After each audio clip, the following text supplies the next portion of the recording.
Hey, this is Carl with the Redacted Debunker. Now, one of the important things about my channel is that always follow the truth. And if I get something wrong, I'm going to make a statement showing why I'm wrong and uh, showing the examples of what is correct. So I think it was Wednesday of this week, I did a video that looked at ghost theory, and they were in this abandoned mansion. And during the time at the abandoned mansion, I was making comments that legally they shouldn't be there. I was feeling high levels of anxiety of what appeared to me to be criminal activity. Now, so at the time that I was live, I had kind of thought to myself that they had crossed the line and that I wouldn't support their channel anymore. I didn't say that out loud, but I just had this feeling that that was the right thing to do. I don't condone illegal activity, especially in the name of entertainment or ghost hunting specifically. Anytime that you have to, if you're faking things, that's one thing. That can fall on the lines of entertainment. But breaking the law or feeling entitled that you can break the law because you're a ghost hunter, I have big issues with that. So, with my American standpoint, it felt like they were breaking the law by illegally going into this building and doing a ghost investigation. 90% of the video was them seeming to be hiding from people that would find them trespassing. Okay, that was done, and I got this comment. It was a very aggressive comment about I'm just another debunker that doesn't know anything, uninformed. I can't remember the exact language. It's irrelevant, the language that was involved. But the outcome of it is that you don't understand English law. And then that was the important piece of the comment, in my opinion, because he's right. I don't know anything about UK law. I don't live in the UK. I've never lived in the UK. I've visited a few times. It's an amazing country, but they do not have the same laws as the United States. I mean, that's probably going to be a shock to nobody, but other countries have different laws. But I viewed this video from an American standpoint, and that was a mistake. So let's first of all talk about the law in the UK and my one apology. So I am going to do an apology, as well as the differences between the UK and the US laws, and also talk about debunking in general. So let's first start with the law. So as you can see here, trespass in English and Welsh law is mostly a civil tort rather than a criminal offense. The circumstances in which it is a criminal offense are usually trespass on educational premises, railway property, protected sites, etc. And that would be like if you're not supposed to be on a school grounds or university grounds or something like that, or you're not supposed to be on the railway because of security and safety reasons. Protected sites makes a lot of sense too. There are a lot of protected sites in England. So those are the times that it's criminal offense, which is under these protected sites or secure sites or safety reasons, etc. Right?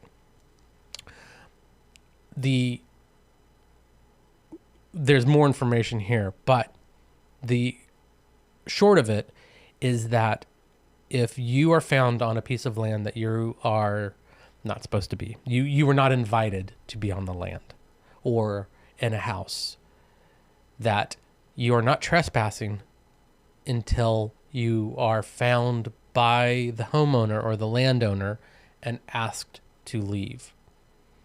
And then you can. and you leave, and it's not a criminal offense. So if I came home and there was someone in my house and I said, get out of my house, and they walked out, they didn't steal anything. That's the important thing too. They didn't steal, they didn't damage anything, then they're okay to leave. And they can leave without prosecution from the law. If they, broke something or stole something, different matter altogether. But the actual act of being on the land is not a criminal offense. And so if they're going to an abandoned location and they didn't have permission, which probably was true, as long as the homeowner didn't tell them to leave, then they were not trespassing. I still have issues with that, but legally, they did not break the law. So my whole thing that I was watching the video, I thought that they were breaking the law. They did not. So I want to be very clear that at this time, I do not believe ghost theory broke any law. Okay. So from a U.S. standpoint, from an American standpoint, what they did was criminal misconduct. So, and the reason why I'm explaining this is I think so that people in the UK might understand the American standpoint, and that Americans can look at the UK and understand what they're doing is not illegal as well. Because in America, we have this thing called like the castle doctrine, and which is that you are the owner of your castle and that you can protect it from anything. So in other words, if someone is on your land without permission, and they're told to leave, typically police can be called. Police will just get them off your land, and that's it. If it's multiple times, they might arrest them. This is land, not proper, not like inside of a house or anything like that. For a house, completely different. If you come home and there's someone in your land, in your house, you don't have to ask them to leave. We try to in America. Like a vast majority of people would try to say, get out of my house. Typically when you're trying, as you're calling the cops or whatever. But you can just call the cops. Cops come arrest the person, and that's it. And then there will be a trial about they're trespassing or it's a misdemeanor crime. I don't know. I've never had it happen, so I'm not an expert when it comes to it. But the other side to it is what made me so anxious is that in America, there has been many, many, many times where someone was shot for trespass onto land, not even inside of a house. So when someone is in these kind of situations, it makes me extremely nervous because I'm just thinking, what if the owner has a gun? And then not, again, putting myself in the UK standpoint of that is not common in the UK. Someone to have a gun. If I'm not mistaken, I think farmers, they can have guns legally, but I think there's exceptions. But majority of the time, guns are not allowed for civilians. Correct me if I'm wrong, because again, I am not an expert. I'm just going by what I remember. Okay, so that's the difference. Here's my apology. I apologize to Ghost Theory for stating that they were breaking the law. They were not breaking the law. My bad. I am completely wrong. And in the future, I will try to look up the laws before I speak about what someone in the UK is doing, whether it is right or wrong. Now, I still feel what they were doing is kind of crappy, because it's like a legal hide and seek. Because as long as the owner doesn't see me, then I'm okay.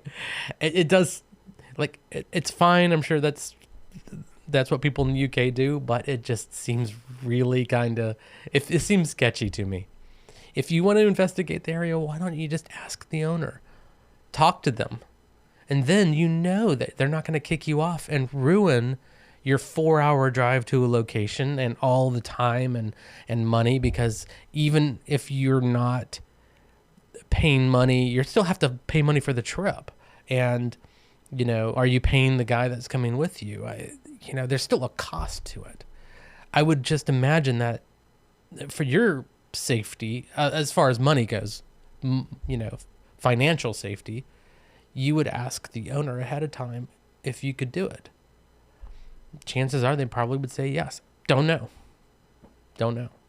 But apparently this was a common thing because there was another guy there that was doing an exploration of that property while they were there as well. So, again, it could be a UK thing, and this is just my weird American mindset kicking in. But, yeah, like Urbex still in America. Like, he goes to these places, he's breaking in. Like, he is trespassing on these places. And he's not breaking anything. He's not causing damage. So at least it's not criminal trespass, but it is trespass. And he's recording himself doing it. So, I don't know. I still feel weird about it happening, but they did not break the law. So there it is. And my apologies. I failed to do my due diligence. And I'm not going to say that, any ifs, ands, or buts around about it. That's on me.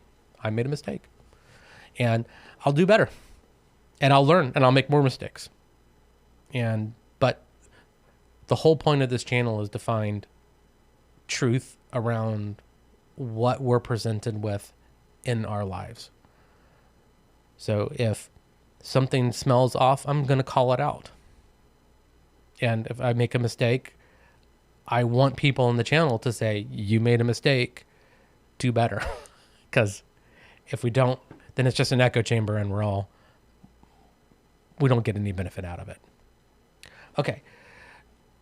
I want to now go into debunking in general. Because part of this gentleman's disagreement with my statement is that I'm just another debunker trying to get views. Let's first tackle that question. Yes, 100%. I want views. I want to do this full time. Does that make it less of me? They are trying to get views. Ghost Theory are trying to get views so that they can do this full time. So what's the difference? Everybody on YouTube that monetizes their channel is trying to get subscriptions and views so they could do this full time.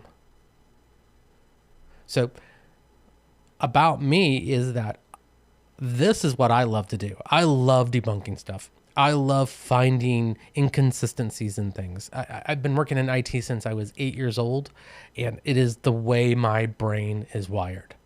That everything I see, I not only want to understand how it works, but I want to understand why people are saying it works a certain way. And that isn't just technology, but it goes over to everything in my life. You don't want to have my kind of brain, because I literally question every single thing I see. It doesn't matter what it is. Like this LED light that's here. I want to know how it works. And I want to know how it changes color, how it's bicolor. And I did. I looked into how that freaking works. And I probably spent 2 to 3 hours just dissecting how that makes color changes on the white spectrum. So again, that's who I am. And I'm not going to apologize for debunking. And I don't think that any legitimate ghost hunter should either. But let's not take my word for it. Let's take Ghost Theory's word for it. Because this is their post about a year ago. This is from YouTube. This is Ghost Theory. You can go and look for it. I will try to remember, because I have a hard time remembering this kind of stuff. But I'll try to remember to put this up on this video. But let's read it, because this is important. We and other paranormal investigators always get questioned on how they can prove they didn't fake activity. And it's a really good point. You can't. It's right there. They can't prove that they didn't fake activity. And I agree with them. And that doesn't mean it's an open thing for debunkers to just shit on these guys. It is not. It's about the evidence they present. Let's go on. You can do your best, but in this day and age, the world is full of fakers. Yes. He's absolutely right. AI, clever camera tricks, and methods to set off devices. Yes. And that's, I want to be very clear that they're 100% right, and they're talking about setting them off intentionally. And we're not talking about unintentional, because that's where I think they're different. Okay. We know that because we are logical. We know that. Sorry. Let me rephrase. We know that because we are logical. So we can never fully prove it wasn't us either, intentionally or accidentally. Exactly my point. This is why we try to debunk our sounds as much as possible, because we cannot truly prove it. Merely show you the footage and let you decide. A little phrasing, but I know what they're saying here, is that they can't, there's no way for them to 100% prove it or 100% disprove it, which is exactly correct. Everything I say is not 100% proof that they didn't find anything. It is alternative theories. That is it. And what they're saying is exactly my belief, which is when people tell you it's a ghost, but I'll let you decide, that's not a decision. That is one-sided. Here's the evidence, and I'm only presenting one side of the evidence. So you're obviously going to think it's a ghost. But if they say, we heard this, it could be a ghost. It could also have been this noise from something else. You decide, yes, you can actually decide at that point. But if it's only one theory, then it's a decision that you can't make. You need more data. But to both believers and non-believers, we hope to remain impartial for the best results possible, and will never be insulted through opinions on either side, unless they are rude or offensively, obviously offensive. Again, chef's kiss. That is wonderful. That is absolutely wonderful. That's what makes the ghost theory a ghost theory. Okay. Our upcoming video has some extraordinary moments in our opinions. It really made us creeped out and surprised. But we will need your help this time to analyze it, because we're quite confused at some of it. So if there was ever a time to wonder if ghost theory is asking for debunkers to look at their content and give alternative ideas to what they're showing, this is it. And if you like ghost theory, then enjoy it. If you don't want it to be debunked, don't look at debunking videos. If you see it and it says debunking ghost theory, move on with your life. Ghost theory in this is asking for people to help them debunk. I truly feel from the other videos that I've seen of theirs, they are looking for the facts and the evidence that proves. I think they really do. I think they want to find that evidence that they can go to the world. Here, we found it. Nobody else did. We found it. We found the evidence, and you cannot, you cannot say that it's not a ghost. It's obvious that it is. Here's your facts. So this is the way that ghost hunting and paranormal investigations need to go, is that you can't present evidence that's one-sided. There has to be a debunking or a rebuttal on any evidence if you are serious about what you're doing. If you're doing this for entertainment, good on you. Do more videos. I love watching crazy ghost videos. I do. Like, they're the best. They're the best. I mean, my whole family is creepy. We love creepy stuff. We love entertaining ghost videos. But that's not to say that they're free from being debunked or made fun of. If you're doing it for entertainment, expect people to be entertaining back towards you in whatever method that they want. And if you're on YouTube and you're making content, trust me, you're going to get negative comments. You're going to get people saying you're full of it, and you're going to get people that debunk you. It is up to you whether you're going to take that and change who you are, change your methodology, and keep going with it, or to be angry and say, I didn't do anything wrong. So that was it for me. I wanted to be, again, very clear about my apology. I also be very clear about what I consider debunking, and that this is necessary for ghost hunters. And even Jason from TAP says the exact same thing, that debunking is vital for ghost hunting. Now, unless the attacks occur, and then, get away from that. Anyways, this is Carl with the Redacted Debunker. Thank you so much for watching. And again, if you liked my content, give me a like, comment, or if you're really happy, subscribe. We got more content coming along the way. Thank you very much.